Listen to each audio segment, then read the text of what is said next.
सद्बुद्धि, सन्मार्ग और कार्य का संकल्प देना, अडिग रहे विश्वास तुम पर, ऐसा अंतः कर देना मेरे हृदय में आने में तुम्हें कोई संकोच न हो। हे गुरुदेव, मुझे नज़रों से दूर कभी न होने देना। हे गुरुदेव, मुझे नज़रों से दूर कभी न होने देना।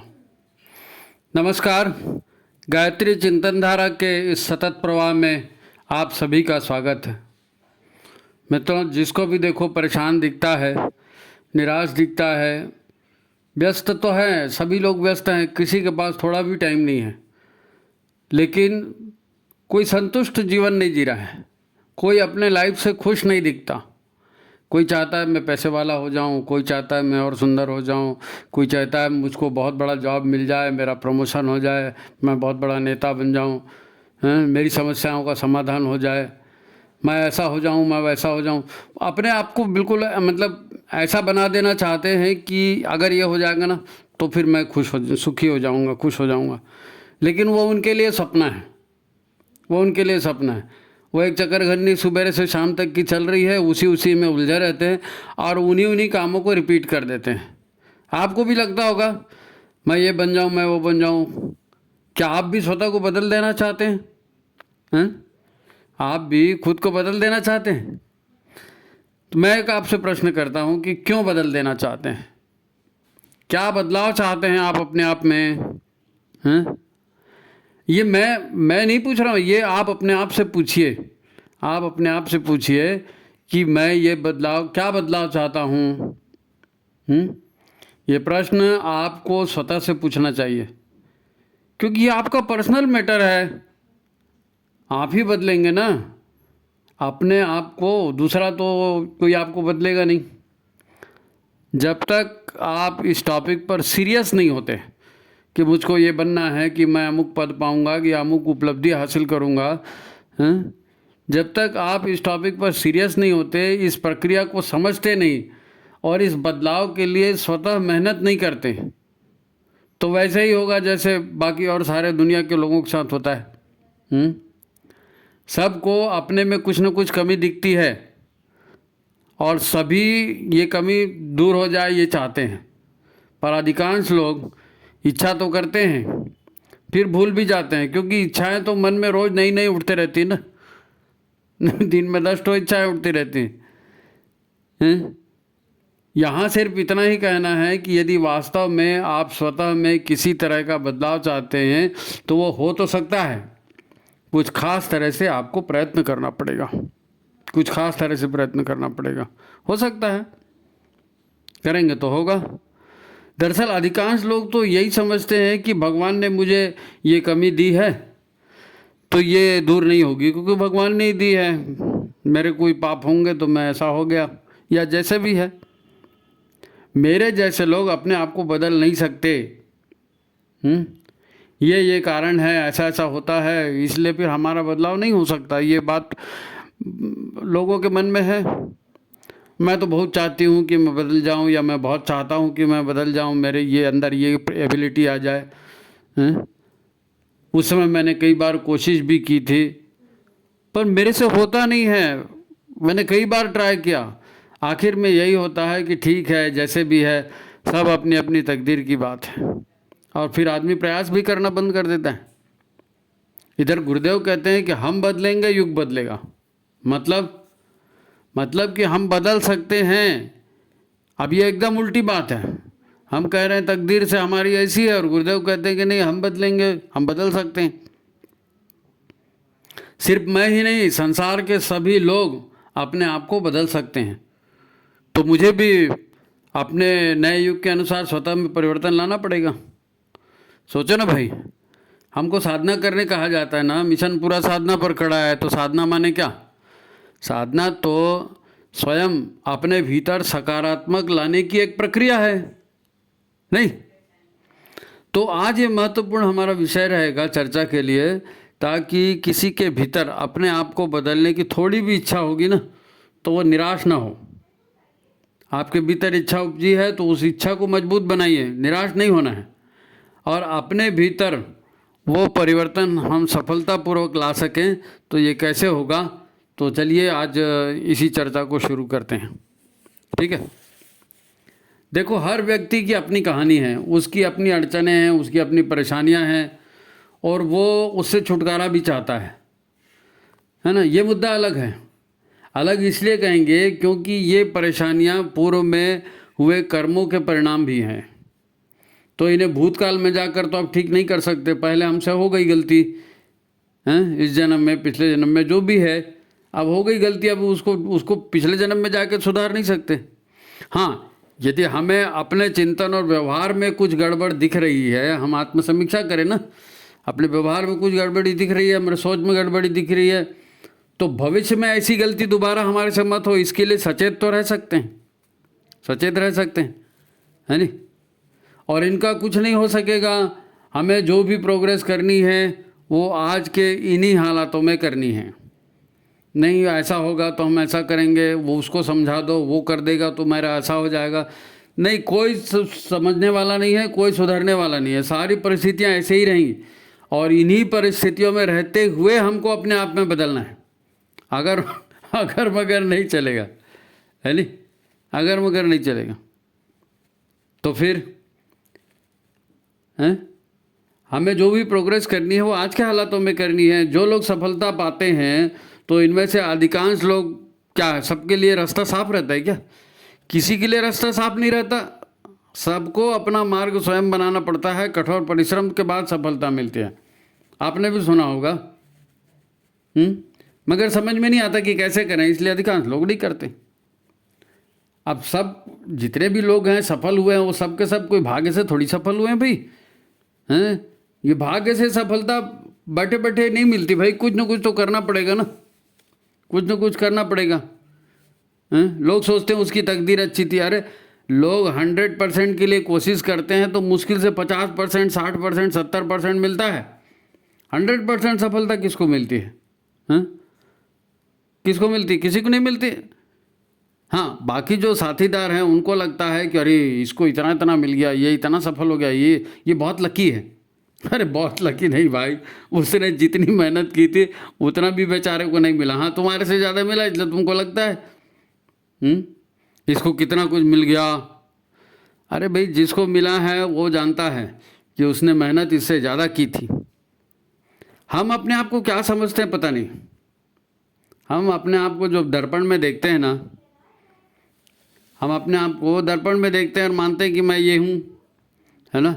फिर अब मेरी पहचान क्या है, तो मेरे पास ये डिग्रियाँ हैं, मेरे पास ये धन संपत्ति है, मेरी ये सामाजिक स्थिति है, ये मेरा बाहरी रूप है। ये जितना भी है ना, धन संपत्ति, डिग्रियाँ, और दर्पण में हम अपने आप को देखते हैं, ये हमारा बाहरी रूप है।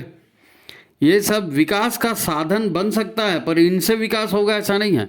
इसको आप विकास का साधन बना सकते हो, परंतु हमारा एक अस्तित्व और है जो दर्पण में नहीं दिखता। हमारा एक अस्तित्व और है जो दर्पण में नहीं दिखता। जब भी हम अपने में बदलाव की बात सोचते हैं तो इसके लिए स्वीकृति हमारे उस भीतर वाले अस्तित्व से आती है। भीतर वाले अस्तित्व काम शरीर करता है, लेकिन स्वीकृति अस्वीकृति करूं कि नहीं करूं, ये अंदर से आवाज़ आती है। अब होता क्या है, इधर ध्यान दो।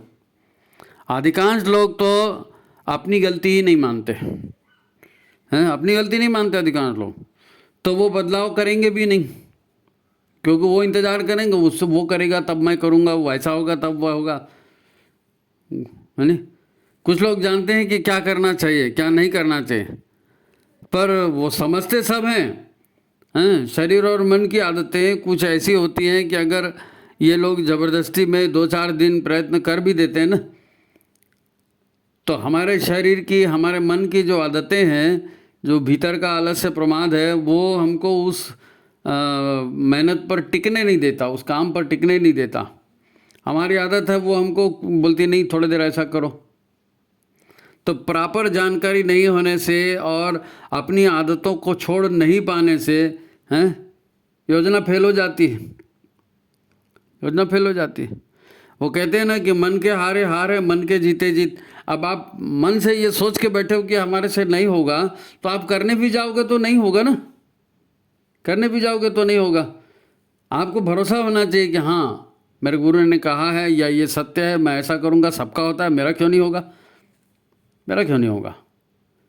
वो शुरुआत ही इसी बात से करते हैं परिवर्तन लाने की, कि हमारे यहाँ तो माहौल नहीं है जी, हम जाप कैसे करेंगे जी, हम तो सवेरे उठ नहीं सकते जी, हमारा तो 1.5 कमरे का घर है जी, यहाँ ये कैसा होगा जी।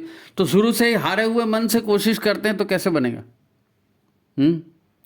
मैंने तो कभी किया ही नहीं जी, आप बोलते हैं तो मैं करके देखूंगी। ऐसे लोग काम को पहले टालने का प्रयत्न करते हैं, बहाना मारेंगे, टालेंगे, फिर आधे अधूरे मन से प्रयास भी करेंगे, लेकिन तुम प्रयास करेंगे तो वैसा नहीं करेंगे जैसा बताया गया है या गुरुदेव ने कहा है या किताब में लिखा है। प्रयास वैसे अपने ढंग से उसको कुछ उल्टा सीधा जोड़ जाड़ के करेंगे। हैं, माँ बाप ने जोर दे दिया, दोस्तों ने सलाह दे दी, या गुरुदेव की कोई बात पढ़ ली तो लगता है कि हाँ बदलाव होना चाहिए, चलो हम भी बदलेंगे, है नहीं। फिर दूसरे दिन तक बात ठंडी हो जाती है। दरअसल भीतर में ना है, भीतर में ना है, ना मतलब नकारात्मकता, भीतर में नकारात्मकता है। नकारात्मकता किसको बोलते हैं? संदेह को, अविश्वास, आलस्य, ये मेरे से नहीं होगा, ये भाव, हीनता का भाव, ये सब भीतर में भरा पड़ा है। वो आपको आपके प्रयासों को रोकता है। तो आधे अधूरे प्रयास कभी सफल नहीं होते ना। और 2-3 बार आप फेल हो जाओगे ना तो यही बात दिमाग में और पक्की हो जाएगी, भैया मैं 4 बार कोशिश करके देख लिया दादा, मेरे से नहीं होता। और फिर वो बैठ गई दिमाग में, लेकिन फिर इस जन्म में नहीं होगा आपसे, हैं। 2-4 बार की असफलता होना तो बंदा खुद ही कहना शुरू कर देता है, पता नहीं लोग कैसे करते हैं, ये हमसे नहीं हो सकता भाई, वो अलग टाइप के लोग हैं, हमारे जैसे लोग नहीं कर सकते। यह हैं, अब सबके सब काम हर किसी से जम जाए ऐसा नहीं होता। ठीक है नहीं होता, लेकिन कोशिश करके तो देखो। मेरे को एक बात याद आ रही है, बचपन में मैं कोई 18-20 साल का था और मेरा छोटा भाई उदय वो 15 साल का था। जब मैं उस समय संघ की शाखा में जाता था और वो अखाड़े में जाता था, तो अखाड़े में जाता था, वो बड़े बड़े पहलवान आते, उस समय अखाड़ा था मिट्टी वाला अखाड़ा, तो वो उसमें मुगदल उगदल चला करते थे, हम लोग रहते थे, तो उधर एक अखाड़ा था, तो वहाँ जाता था, दंड बैठक मारना, सरसों तेल से मालिश करना, अखाड़ा खोदना, मुदगल चलाना, ये सब वो करता था। 15 साल के बच्चे में अब कोई 6 पैक तो दिखेगी नहीं, 15 साल का बच्चा कितना बड़ा होता है, लेकिन कसरती बदन तो अलग से समझ में आ जाता है। तो उसकी जो मित्र मंडली थी वो सब उसको पहलवान मानते थे कि अरे ये रोज़ अखाड़ा जाता है, उसके साथ कई लोग जाते भी थे, है ना, और उसको पहलवान मानते थे, तो जाहिर है उससे दब के रहते थे।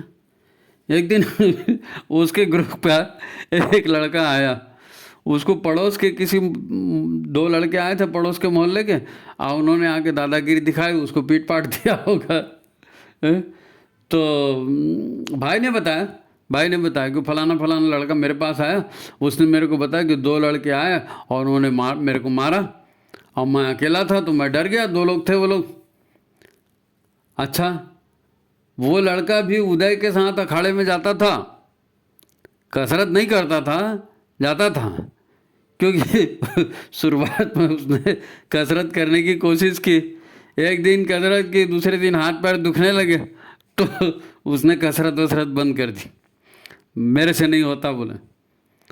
तो वो लड़का उदय से बड़ी मासूमियत से कहता है, वो लोग मेरे को मार के चले गए भाई, और मेरे में इतनी ताकत नहीं थी कि मैं दोनों से लड़ पाता। अब ध्यान से सुनो क्या बोलते हो, मेरे में ताकत नहीं थी कि मैं उन दोनों से लड़ पाता, और मैं भी तेरे जैसा गुंडा होता ना तो दोनों को खूब पटक पटक के मारता। वो कहता मैं भी तेरे जैसा गुंडा होता तो दोनों को पटक पटक के मारता। अब एक ही उम्र के लोग हैं, एक साथ अखाड़े में जाते, एक ने कसरत की एक ने ऐसे नहीं की। अब ये किस्सा हो गया, मेरे को बड़ी हंसी आई उसके ऊपर कि उसने उदय को गुंडा कहा। अब वो पहलवान या ताकतवर कहना चाहता था, पर उसने गुंडा शब्द का उपयोग किया था।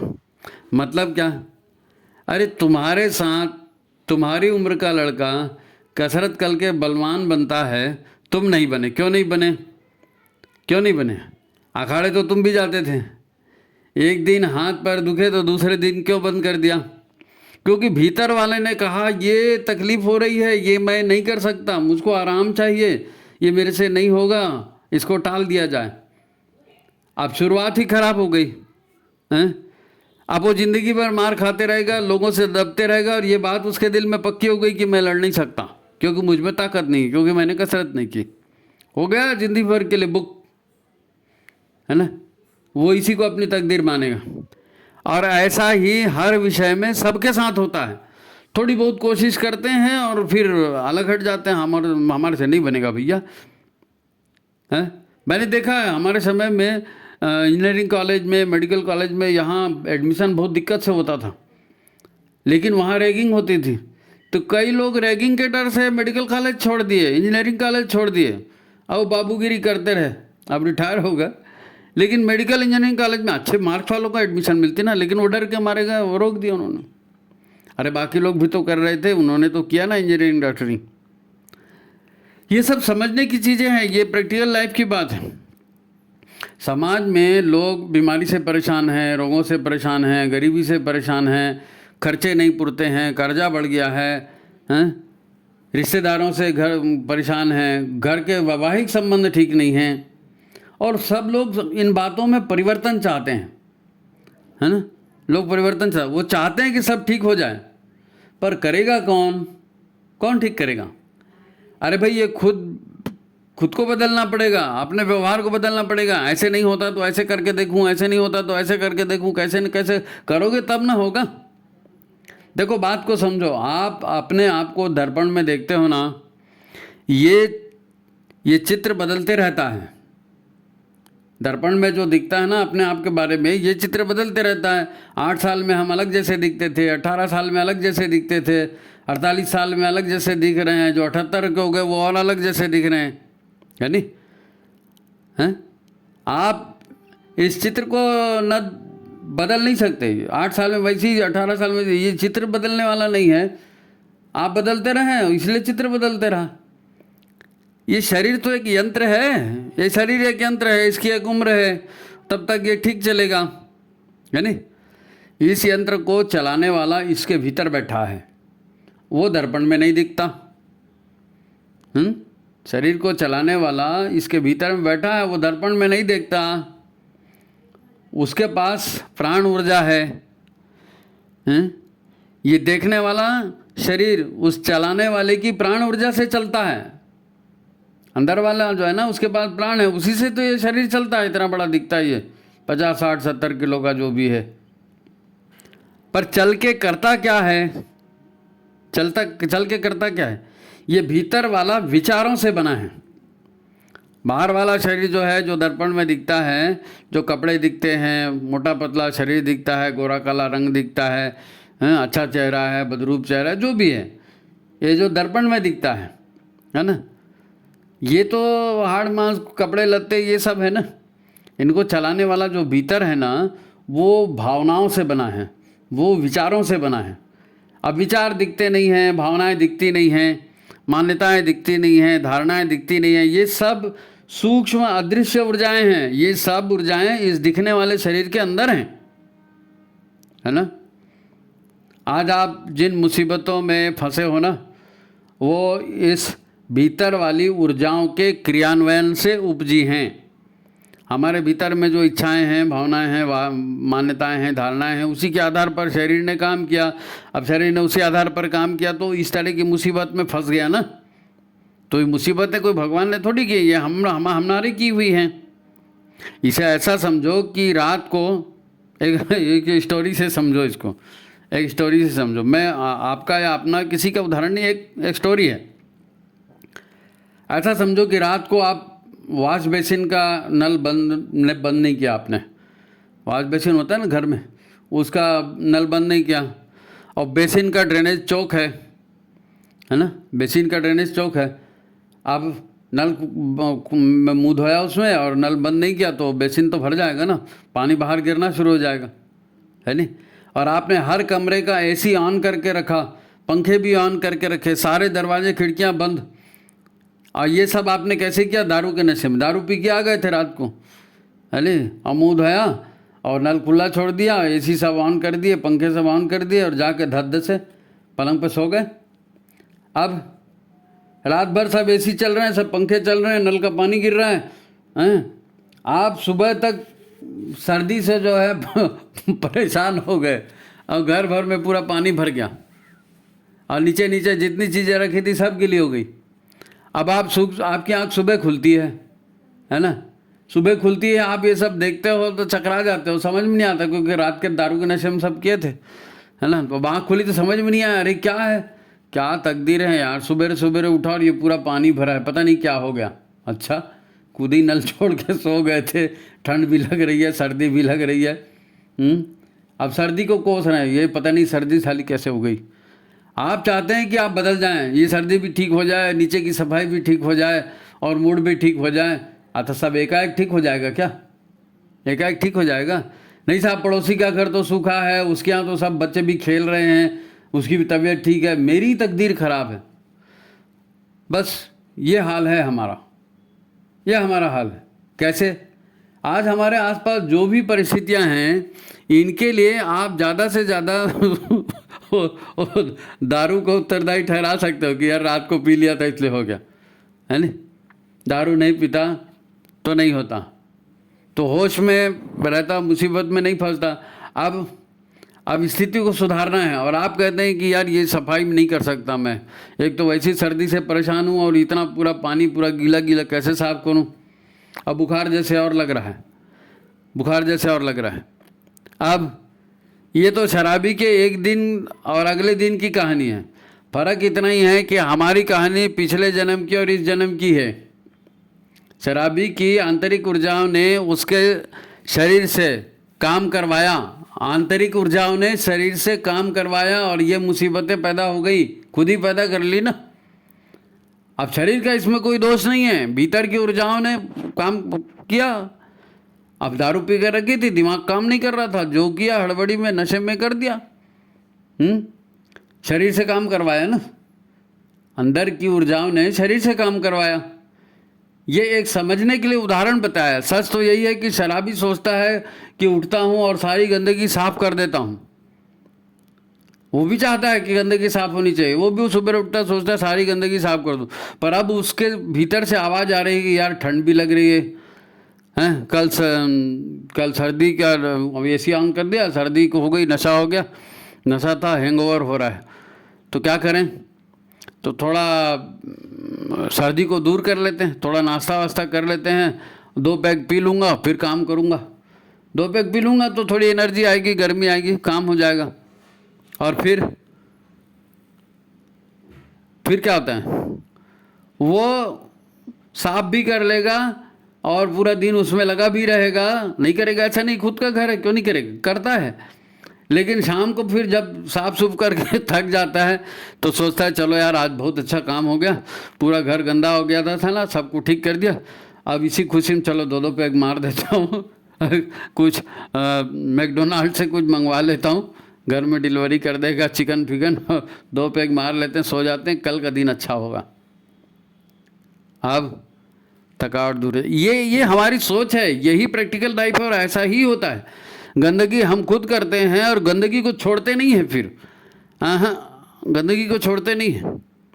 हम भी अपने आप में सुधार इसलिए नहीं कर पाते क्योंकि हमारे भीतर जो हमारा मन है, जो हमारी पिछली आदतें हैं, हमारी मान्यताएं हैं, हमारी धारणाएं हैं, हमारी सोच है, विचार है, स्वभाव है, संस्कार है, इन्हीं सब से हमारा अहंकार बना है। अब इसी को तो अहंकार बोलेंगे ना, मैं ऐसा सोचता हूँ, मैं ये मान रहा हूँ, मैं ये कर रहा हूँ, ये अहंकार है। अब कर्मों के संस्कार लगातार आपको प्रेरणा दे रहे हैं, ये प्रेरणाएं भीतर से आ रही हैं और शरीर काम कर रहा है। हमारा मन अहंकार इन्हें ही ठीक मानता है, इसीलिए हमारी इंद्रियां बार बार भोगों की मांग करती हैं। हमारी इंद्रियां बार बार भोगों की मांग करती हैं। यही वो ऊर्जाएं हैं जो हमारे शरीर को चलाती हैं, इससे काम लेती हैं। अहंकार और भोगों की बड़ी ज़बरदस्त जुगलबंदी है और पावरफुल जुगलबंदी है। अहंकार काम करेगा, उसको भोग भी चाहिए, भोग करेगा तो अपने अहंकार की संतुष्टि भी चाहेगा।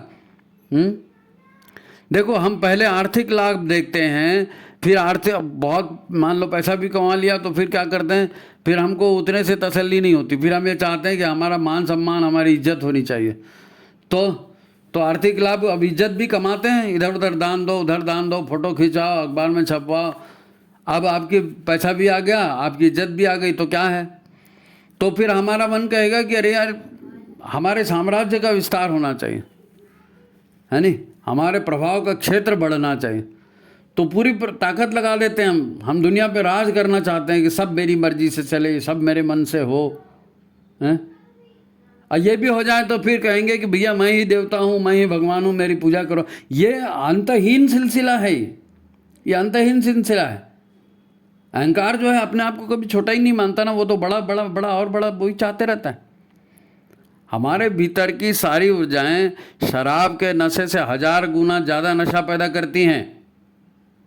मैं क्या कह रहा हूँ, हमारे भीतर की ऊर्जाएं शराब से 1000 गुना ज़्यादा नशा पैदा करती हैं। काम, क्रोध, लोभ, मोह, मद, मत्सर, ये जो मनोविकार कहे जाते हैं, इनमें से किस विकार पर हमारा नियंत्रण है? किसी विकार पर नियंत्रण है? बोलो। काम के आवेग को रोक सकते हो, क्रोध के आवेग को रोक सकते हो, लोभ मोह को रोक सकते हो। ये सारी भावनाएं हैं, ये अंदर का शरीर है, दर्पण में नहीं दिखता। आपने आज सोचा कल से काम बंद हो जाएगा, सब नहीं होगा भाई। काम भले शरीर से हो, पर आवाज़ भीतर से आती है, ऊर्जा भीतर से आती है, और जो भीतर वाला बोलता है वही होता है नहीं। इन्हीं से राग द्वेष उत्पन्न होता है, वही तय होता है कि कौन अपने हैं कौन पराए हैं। सारी जिंदगी की पॉलिसी अंदर से तय होती है। फिर यही सारी भाव ऊर्जाएं, ये सारे विचार, ऐसे ही कर्मों के संस्कार, ये सब रोग शोक का कारण बनते हैं, है ना। रोग शोक का यही कारण बनते हैं। दरिद्रता, संपन्नता, मित्र शत्रु, अच्छे बुरे हालात, इन्हीं से हमारा जीवन बना है। और ये भावना और विचारों का खेल है। हम आपने भावनाएं पाली, हमने विचार किए, वैसे शरीर को आदेश दिया, वैसे शरीर ने काम किए, तो कुछ लोग दोस्त बन गए, कुछ लोग दुश्मन बन गए। पति पत्नी का कलह होता है, भाई भाभी से कलह होता है, भाई बहन में झगड़ा होता है, दामाद सास ससुर, ये सब रिश्तेदार, ये सब हमारे कर्मों का फल देने के लिए ही हमारे आसपास इकट्ठे हुए हैं।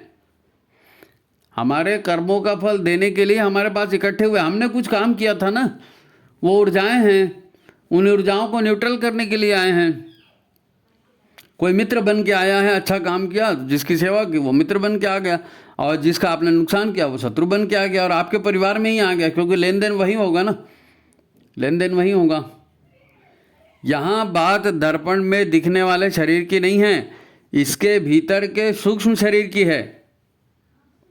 पर ये सब बेहोशी में, नशे में बने हुए संबंध हैं, बेहोशी में नशे हुए संबंध है, क्योंकि राग द्वेष से बने हैं ना। राग द्वेष तो एक तरह का नशा है।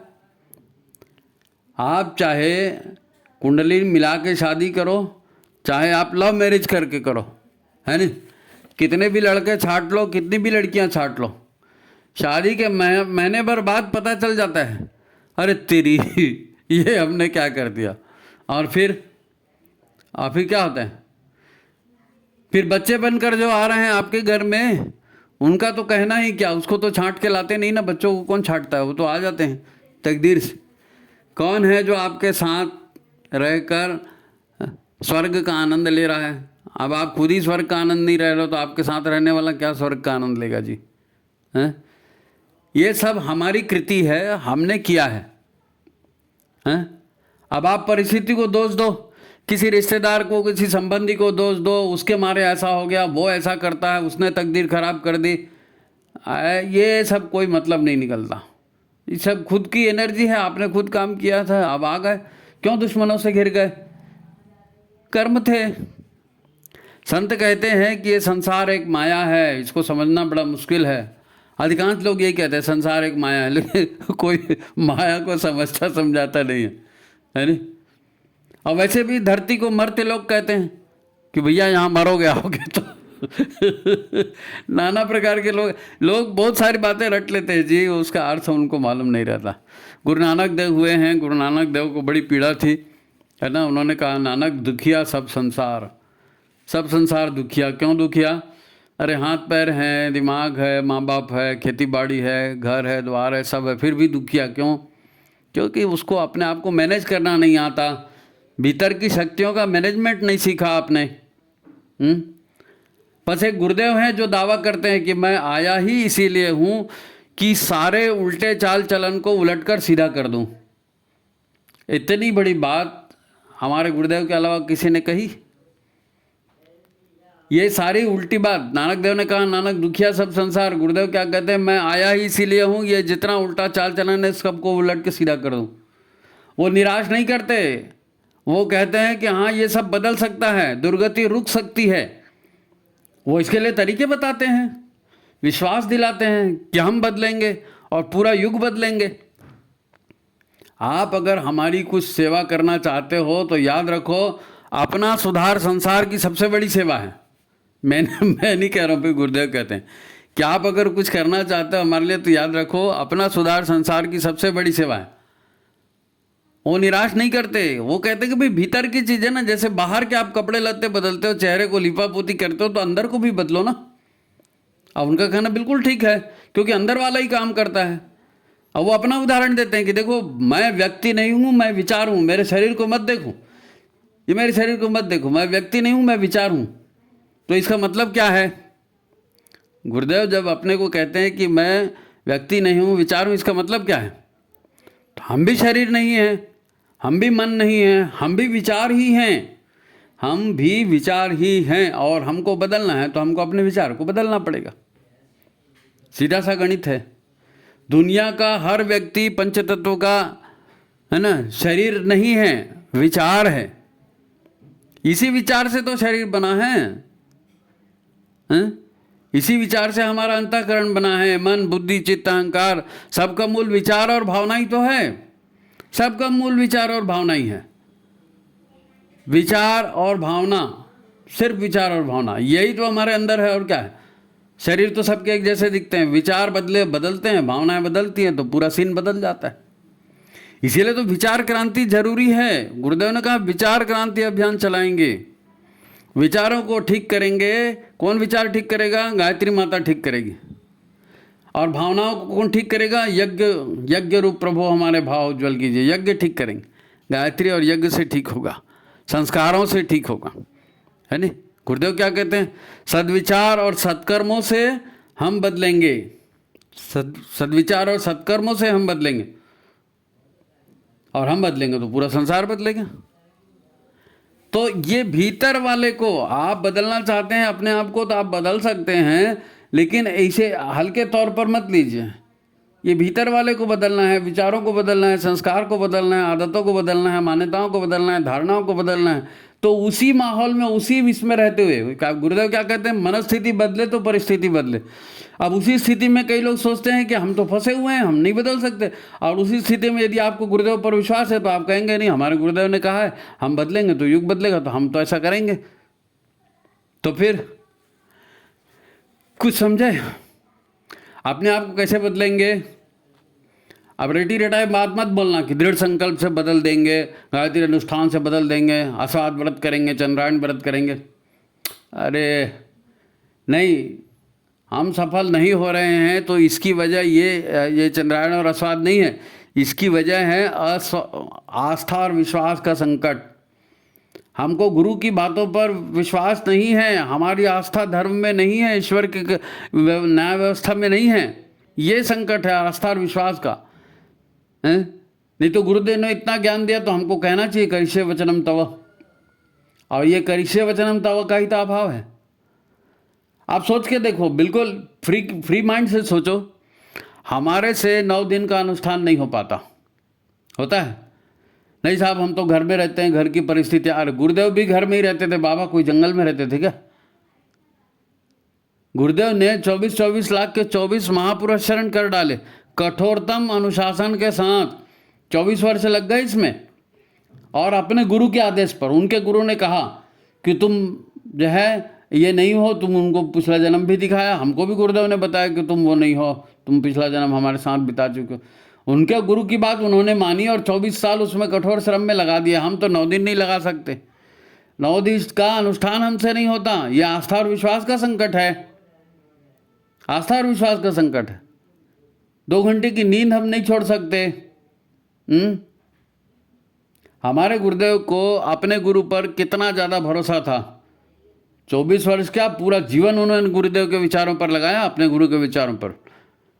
और किस तरह का उनका स्टैंडर्ड देखिए। वो कहते हैं कि ये अखंड ज्योति, ये इतना सारा साहित्य हमने लिखा नहीं, उंगलियां हमारी थी, पेन और कागज की व्यवस्था हमने की, परंतु ये विचार हमारे गुरु, हमारे भगवान ने दिए, उन्होंने लिखवाया।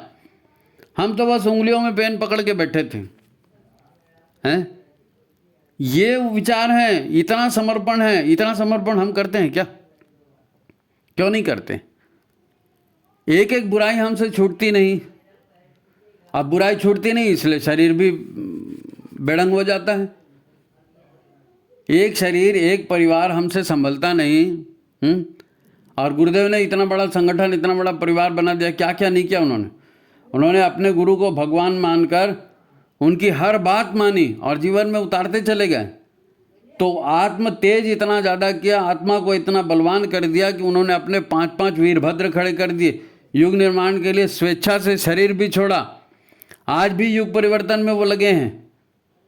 उनकी एक एक बात सत्य होते जा रही है। हम भी अपने आप को बदल सकते हैं, हम भी अपना कायाकल्प कर सकते हैं। हम भी अपना कायाकल्प कर सकते हैं। इतनी आस्था, इतनी श्रद्धा, इतना विश्वास हमें अपने भीतर जगाना पड़ेगा गुरु के प्रति। भाई देखो, एक रोल मॉडल चाहिए। उनको रोल मॉडल मिला, हमको भी रोल मॉडल मिला, लेकिन हम रोल मॉडल बनने के लिए तैयार नहीं है। तो ये श्रद्धा और विश्वास और ये जमेगा कैसे? इसके लिए आपको अपनी उपासना को सुधारना पड़ेगा, अपनी उपासना को प्रखर करना पड़ेगा। एक लाइन की बात, अंतिम बात कह रहा हूँ, अपनी उपासना का स्तर सुधारिए। उपासना समझते हैं कि नहीं समझते हैं तो पढ़ो उसके बारे में कि उपासना कैसे होती है नहीं? और कर लो अपना कल्याण, बदल लो अपने आप को। आज की बात यहीं समाप्त करते हैं। सीरियसली कही गई बातें हैं, सामयिक बातें हैं, दुख मुसीबतों से बचने की बातें हैं। ये नए युग का जो है अवतरण होने वाला, उसके लिए ये आपकी पात्रता है, आपको ऐसा करना चाहिए। ये मैं नहीं कहा हूँ, ये गुरुदेव कह रहे हैं। तो ठीक है, आज का यही संदेश था। आज की बात समाप्त करते हैं। मित्रों, जिनको भी आप भेज रहे हो ना, उनको बोलो, उनको फ़ोन करके बात करो कि भाई ये वीडियो आपको भेजा, आप इसको देखिए, है ना। लाइक कीजिए, शेयर कीजिए, कमेंट कीजिए, और जो भी अपनी बात कहनी है व्हाट्सअप में कहिए। व्हाट्सअप नंबर यहाँ दिया गया है, ठीक है। तो ठीक है, अगले अंक में फिर मिलेंगे। तब तक के लिए नमस्कार, सभी को प्रणाम।